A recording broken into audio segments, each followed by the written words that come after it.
Hey, Magic fans, welcome back. This is your captain speaking here on Captain Collide's MTG. Guess what?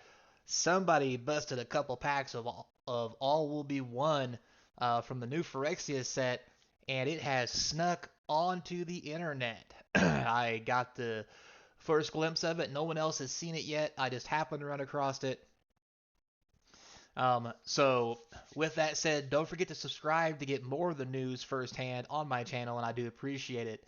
So let's go ahead and get started and take a look at these sweet new cards from Phyrexia. All will be one. So we're going to start off with Black Sun's Twilight.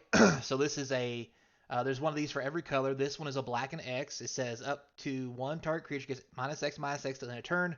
If X is 5 or more, return a creature card with mana value X or less from your graveyard to the battlefield tapped.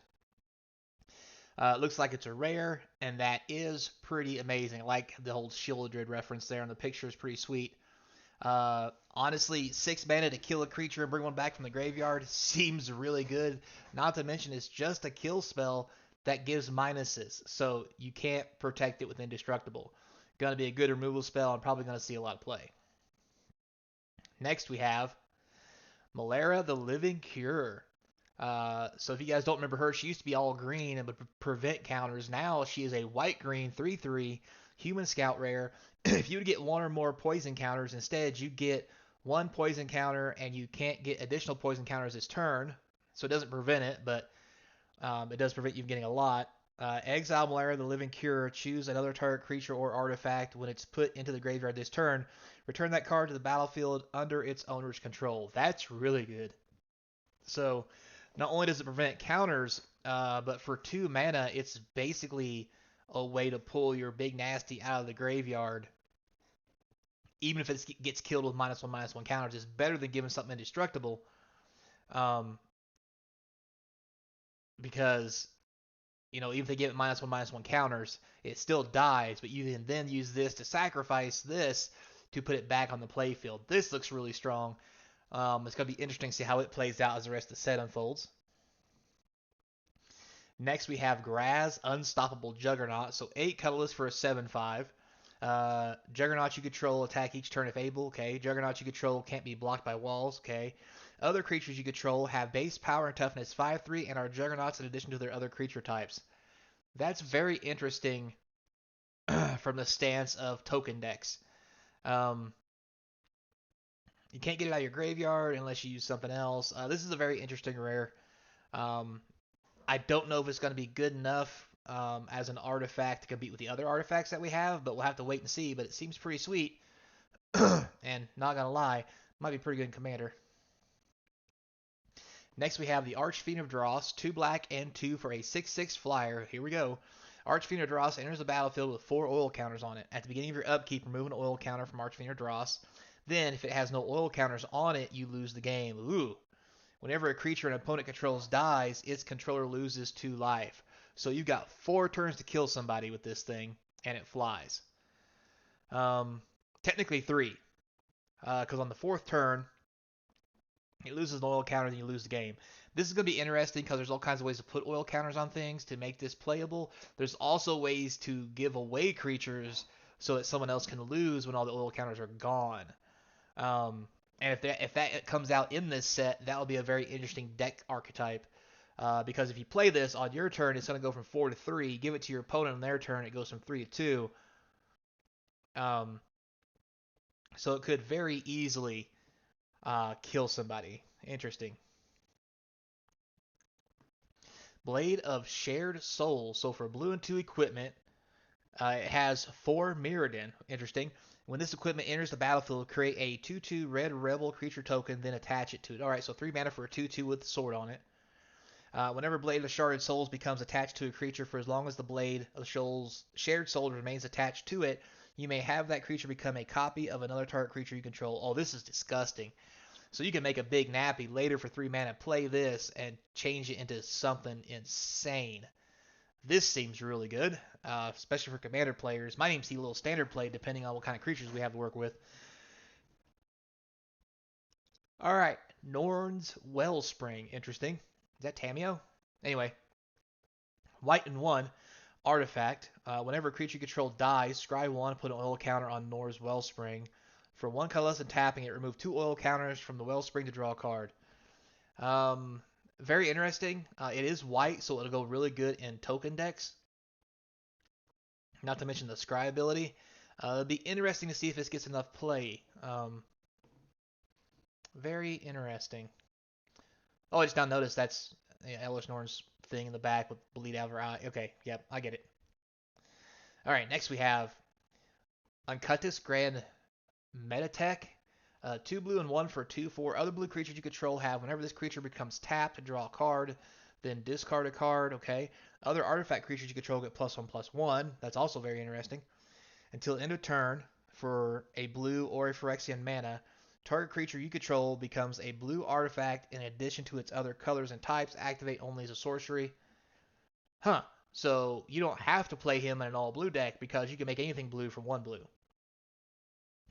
Might not see a whole lot of play in standard, although a blue Gix is kind of cool if you do have to spend money for it, or mana for it. Definitely is going to be pretty cool for Commander. Next we have Sea Chrome Coast. That's right, these things are getting reprinted back into standard. So this is going to be one of those things that's going to make this even cheaper. I think these are also in Dominaria Remastered. So this land cycle is going to be really cheap, unfortunately.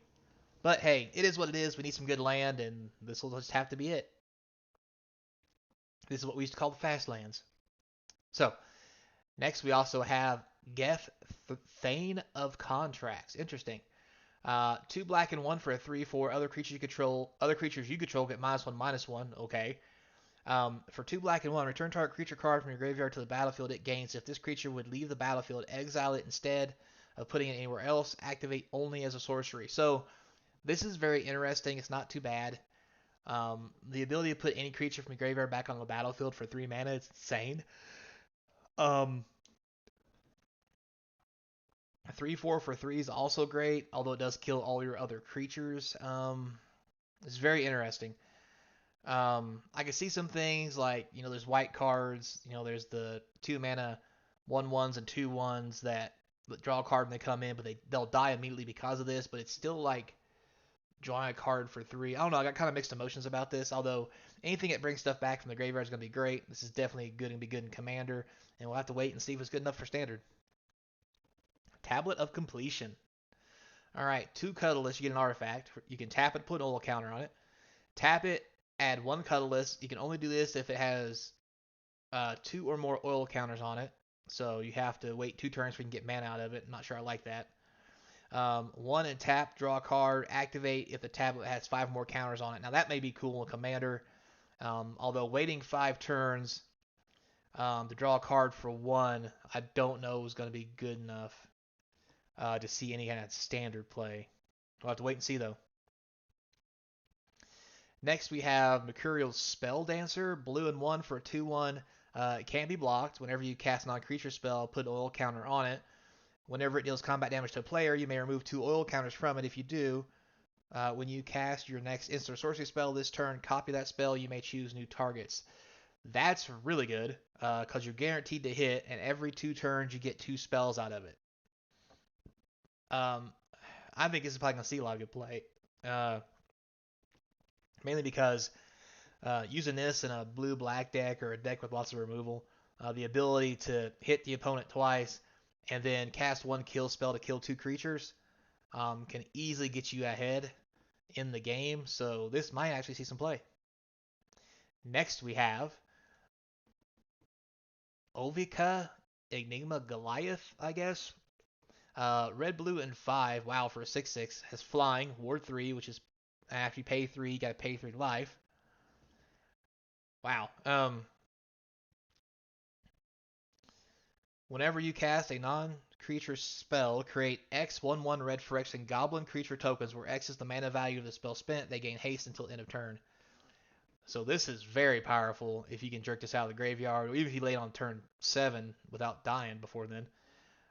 Just the fact that you could, play one of the X spells and make butt tons of goblins to kill your opponent. This is like a great commander card. Not even gonna lie there.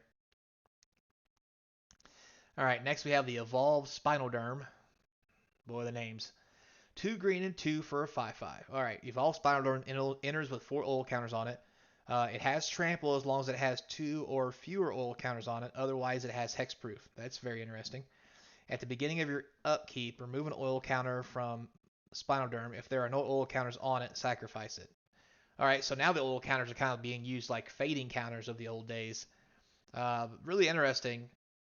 I mean, I think it's a good card. It'd be good for draft. It's hard to deal with. Not the worst thing in the world. And if there's enough stuff to get it back from the graveyard, I mean, it's cheap.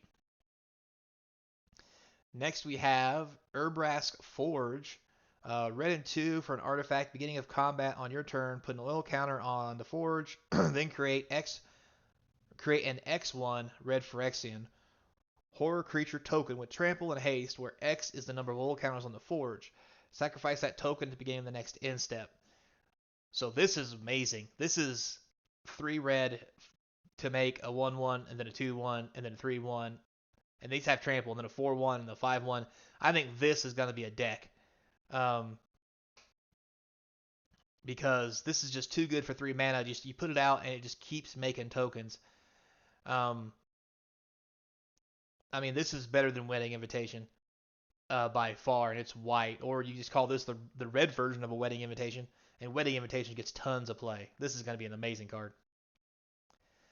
Next we have Kimba Ka Enduring. Oh, Kimba's back. White and 1 for 2/2. Whenever this or another cat enters the battlefield under your control, attach up to 1 target equipment you control to that creature. Equipped creatures you control get +1/+1. 5 mana, create a 2/2 white cat creature token. All right, not terrible. I don't think it's going to be good enough for the white weenie decks at this moment, just because there's other things that do things better than this. But it's still a great card, good for Commander, and if there's a cat theme, it might be good enough to make 2 versions of white weenie. Who knows? Next we have Skrilliv's Hive. White and 1 enchantment. At the beginning of your upkeep, you lose 1 life. Create a 1/1 colorless Phyrexian Might artifact creature token with Toxic 1, and this creature can't block. Wow. Corrupted. As long as an opponent has 3 or more poison counters on it, creatures you control with Toxic have lifelink. Okay, this is disgusting. This is like Bitter Blossom on crack. This is going to be an amazing card for white weenie just because it just makes you dudes every turn. That you just give pluses to. Like, this is going to be an amazing card. I'm surprised this is only a rare. This is really good. Next, we have Ketheth Crucible Goliath. Red, black, and 2 for a 4/4. At the beginning of your end step, you may sacrifice another creature. If you do, reveal cards top of your library until you reveal a non-legendary creature card with lesser mana value. Put it on the battlefield.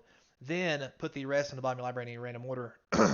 So this is probably going to be great in Commander. Might be okay in Standard. I mean, 4 mana for a 4/4 is just fine. I think the key to this is what other creatures can you play, so you can build your deck in a fashion that you can get. You sacrifice a creature that you want to get a better creature out of your deck for that has lesser mana value. That's going to be difficult. I mean, because if you sacrifice a token, you can't get 0 token. You can't get anything out of your deck because nothing casts 0. That's a creature per se. So yeah, this is going to be an interesting one to see how people manipulate it. Next, we have the White Sun's Twilight. Oh, look at Elish Norn up there. It's so beautiful. 2 white and X. Gain X life. Create X 1/1 colorless Phyrexian Might artifact creature tokens with Toxic 1. And this creature can't block. If X is 5 or more, destroy all other creatures. Okay, so 7 mana Wrath that gives you 5 1/1s with Toxic. This pairs very well with the other white creature. So it looks like there's going to be 2 forms of white weenie now. There's going to be the all is 1 deck and the regular white/blue deck. Very interesting. Or maybe even a mix of both. This is going to be a very powerful card, especially for Commander. Commander players are going to eat this up just because it's another Wrath that lets you get creatures. It's amazing. All right. Mitoconsis Gardens. I can't never say that card. Anyway, it's a land sphere. Very interesting land type there. I wonder if that's going to be a thing here. Tap for 1 colorless. 1 colorless, add 1 mana of any color. X and tap. The gardens become a copy of target non-token artifact you control with mana value X. That is very interesting. This would be really good with things like, Panharmonicon or anything else that lets you untap permanents, because you can make it part of one of those things that lets you untap permanents, and then you have two of them on the battlefield instead of just one. Yeah, I think this is gonna be very interesting. Like you can make this for, you could turn this into becomes a copy of target. Yeah, you could reuse this constantly. You could make this into an infect land, um, and it stays that way. This is very interesting. I like this. We're gonna have to wait and see though, of where this goes, because this is gonna be very interesting. Next, we have Venser Corpse Puppet. We've seen this picture. Phyrexian Zombie Wizard. So for a blue and a black, it's a 1/3 with lifelink and toxic 1. Interesting. Whenever you proliferate, choose one. If you don't control a creature named the Hollow Sentinel, create the Hollow Sentinel, a legendary 3/3 colorless Phyrexian Golem artifact creature token. Well, that's a lot. Or you get target artifact creature you control gains flying and lifelink till end of turn. Both good things, especially with toxic stuff going on. Um, we've already seen where we make a lot of artifact creatures that have toxic that you just give them flying and, yeah, go over the top. Seems pretty good. Next we have, the Red Sun's Twilight. This ought to be good. 2 red and X. Destroy up to X target artifacts. That's amazing. If X is 5 or more, each artifact destroyed this way, create a token that's a copy of it. Those tokens gain haste. Exile them at the beginning of your next end step. Wow. I mean, you could literally kill somebody with this if they have run an artifact deck. That's pretty crazy. And not to mention, I mean, this for 4 mana to kill 2 artifacts or 5 mana to kill 3. Like 3 mana to kill 1. It's not the greatest rate, but it's okay because it does get creatures. I think this is again going to be another one of those things that we see a lot of play with. Yeah, I like it. I like all the Twilight effects. I think all these cards are going to be great. Next, we have Thrun, Breaker of the Silence. Hey, Thrun the Troll. 2 green and 3, 5/5, can't be countered, trampled, just like always. When he can't be the target of non-green spells your opponent control or abilities from non-green sources your opponents control. Wow. As long as it's your turn, he is indestructible. Good old Thrun the Legendary Troll is back, and he's going to be beating some butt, looks like, because nothing's going to mess with him except green. So it's a very interesting card. I like it. We'll have to wait and see if it's good enough though, because 5 mana for a 5/5 trample might not be good enough this format. Zenith Chronicler, 2 colorless for a 3/1. Whenever a player casts their first multicolor spell each turn, each other player draws a card. Um, I don't think this is going to be a thing per se for standard unless there's a lot more multicolor stuff coming out. Maybe, but I think it's going to be a great sideboard card for standard and many other formats. Because for 2 mana, um, every time your opponent casts a multicolor spell, you just draw a card. It happens more than once. Commander, this is definitely going to be your guys' jam for any kind of artifact deck you want to play. Like, this thing's good. Venerated Rot Priest. So 1 green for I'm going to assume a 1/1. They got it covered up down there. Maybe a 1/2 if you're lucky. It has Toxic, obviously, so when it deals damage to a player, they also get poison counters. Whenever a creature you control becomes target spell or ability, target opponent gets a poison counter. Wow, that's cool. So this is definitely going to be a thing. So this makes me wonder, as we go into this new toxic format, is there going to be the infect deck and toxic decks? Um, because it's going to be interesting to see if creatures that are toxic are good enough to kill somebody just as creatures, and the toxic being the side effect instead of the main effect. Very interesting. But this seems really good. Next, we have Argentum Masticore, 5 colorless for a 5/5 artifact creature. It's not legendary. Has first strike, protection for multicolor. Very interesting. At the beginning of your upkeep, sacrifice the Manticore unless you discard a card, like always. When you discard a card this way, destroy target non-land permanent and opponent controls with mana value less than or equal to the mana value of the discarded card. So that's a cool effect. The Masticores have always had this weird discard thing to them, so that's why I meant when I said that. The ability to discard cards and destroy permanents is just amazing. Um, However, on turn 5, you may not have cards in your hands to sacrifice or to discard. You may have to sacrifice this guy. The other thing, 5/5 first strike for 5 is amazing. Also, we've seen now several things that say protection from multicolor. It makes me wonder if multicolor is going to be a big part of the theme in this new format because multicolor, I mean, yeah, it was really big in some of the previous sets, but not as big as people think because a lot of the decks aren't multicolor currently. But it doesn't seem that way currently from the cards we've seen, but who knows? The set's just now getting started. Next, we have the Seed Core land. All right, another sphere. All right. So as for colorless, tap, add one mana of any color, spend this mana only to cast Phyrexian creature spells. This is going to be worth tons of money. Corrupted. Target 1/1 creature gets +2/+1 until the end of turn. Activate only if the opponent has 3 more poison counters. So Corrupted is pretty cool. Again, I think this is going to be a great land to play if you're Phyrexian based because you can really start splashing anything. It's not legendary. This is probably going to be great for Commander as well. I think this is going to command a pretty high price, $5 to $10 easy. Next we have Miglaw's Maze Crusher. What a name. Green, red, and 1 for a legendary 4/4. Interesting. That's pretty good rate. He enters the battlefield with 5 oil counters. 1, remove an oil counter. It gains vigilance and menace on a turn. 2, remove 2 oil counters. It gets +2/+2 to end a turn. For 3, remove 3 oil counters. Destroy target artifact or enchantment. And it doesn't destroy itself when it runs out of counters. It doesn't have fading. This looks like an amazing legendary creature for red-green. Lots of abilities to do lots of different things. This thing's amazing. Could be great in Commander. Probably going to see lots of standard play. Next we have Copperline Gorge. Of course, we're going to have this whole land cycle probably. So there's that. Well, moving on. Dragon Wing Glider. 2 red and 3 equipment. It has 4 Mirrodin, which means it comes in with a 2/2, and you get to attach this to it, which turns it into a 4/4 with flying and haste. So 5 mana for a 4/4 haster that you can re-equip this later for 5. It seems like a lot, but it's better than having nothing if you have mana left over. So I think this is probably going to see a little bit of play. Not even going to lie. Yeah, because I just think it's good enough. Next we have, hey, look at that, Phyrexian Arena reprint. And is that Jace with Vraska or somebody else? For the bittersweet moment, Jace believed he could still save his love. A moment was all Vraska needed. For the glory of Phyrexia, she whispered. Oh, that sounds bad.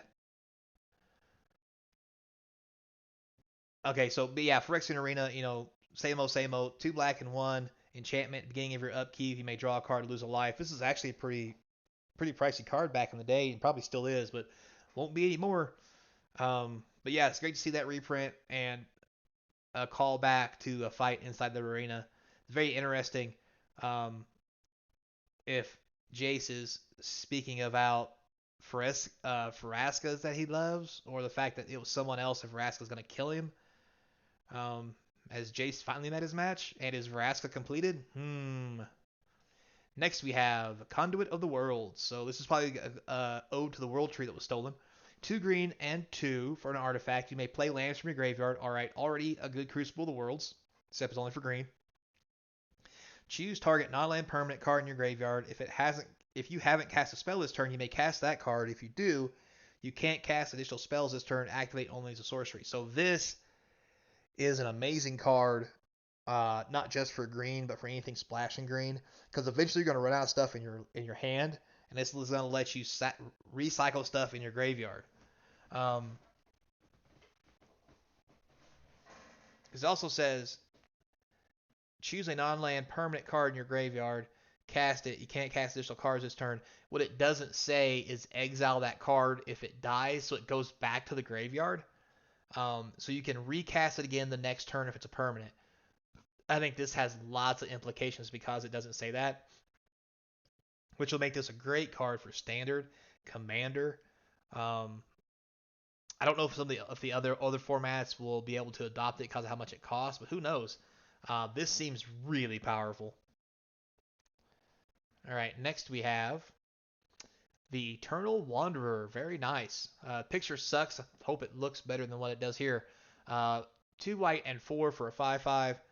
No more than one creature can attack the Eternal Wanderer each combat. That's pretty cool. Exile for +1, exile up to one target artifact or creature. Return that card to the battlefield under its owner's control at the beginning of the player's next end step. So it does protect itself that way. 0, create a 2/2 white samurai creature token with double strike. That's phenomenal. -4, which you can do as soon as it comes out. For each player, choose a creature that player controls. Each player sacrifices all creatures they control not chosen this way. Wow, so it's almost basically a Wrath of God.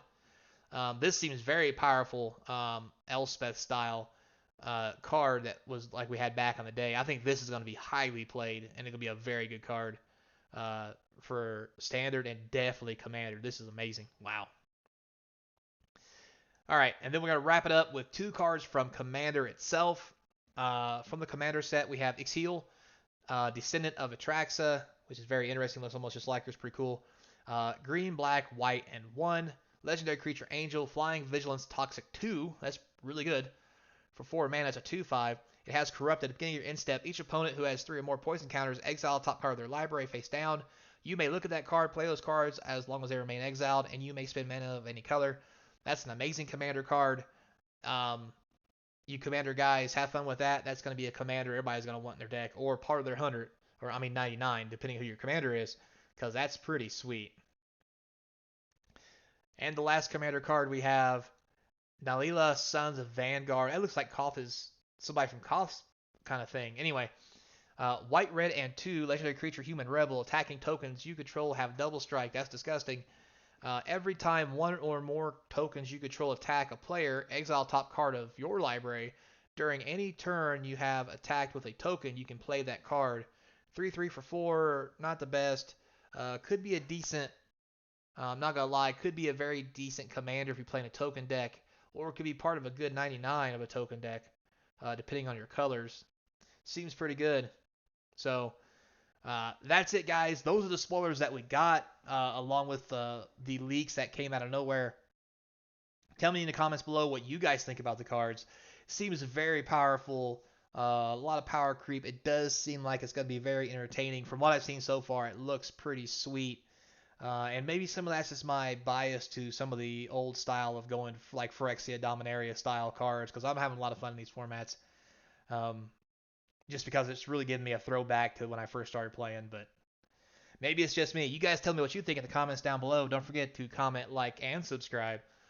Those who have already subscribed, thank you very much. And for those who want to do a little extra, don't forget links in the description to the eBay store, Patreon page, my email, and as always, until next time, be kind.